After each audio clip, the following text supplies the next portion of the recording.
Le tour du monde en avion solaire était destiné à prouver qu'on pouvait faire des choses a priori impossibles avec des énergies renouvelables et des technologies propres.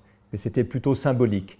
J'ai voulu aller beaucoup plus loin ensuite avec la Fondation Solar Impulse et identifier dans le monde, partout, des systèmes, des solutions, des produits, des appareils, des sources d'énergie qui seraient capables de protéger l'environnement de façon financièrement rentable.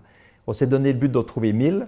Nous en avons aujourd'hui 1300 qui sont labellisés par la Fondation et que nous allons amener au gouvernement, aux chefs d'État, aux grandes entreprises pour leur donner les outils nécessaires pour atteindre leurs buts environnementaux et leur prouver qu'on peut réconcilier l'écologie et l'économie.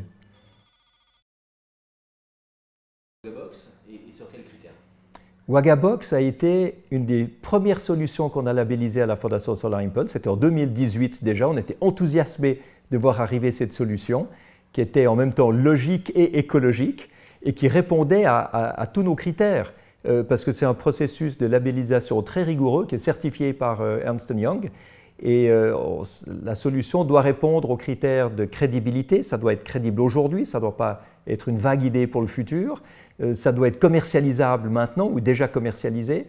Ça doit protéger l'environnement et ça doit être économiquement rentable pour l'entreprise qui produit le système comme pour le client qui va l'utiliser. Quand j'ai appris qu'il y avait 20 000 décharges dans le monde qui émettaient en permanence et pour des dizaines d'années encore à venir des quantités incroyables de méthane, alors que le méthane est un gaz à effet de serre 28 fois plus dangereux que le CO2, je me suis dit que c'était une aberration qu'on laisse ça partir dans l'atmosphère. Et que fait Waga? Il récupère ce gaz, ce méthane dangereux pour l'environnement, le transforme en énergie utilisable par le consommateur. Donc c'est un nouveau débouché industriel, c'est une opportunité économique qui est créée par l'intelligence de ceux qui ont compris que l'écologie, finalement, ça devient la force motrice de l'avenir.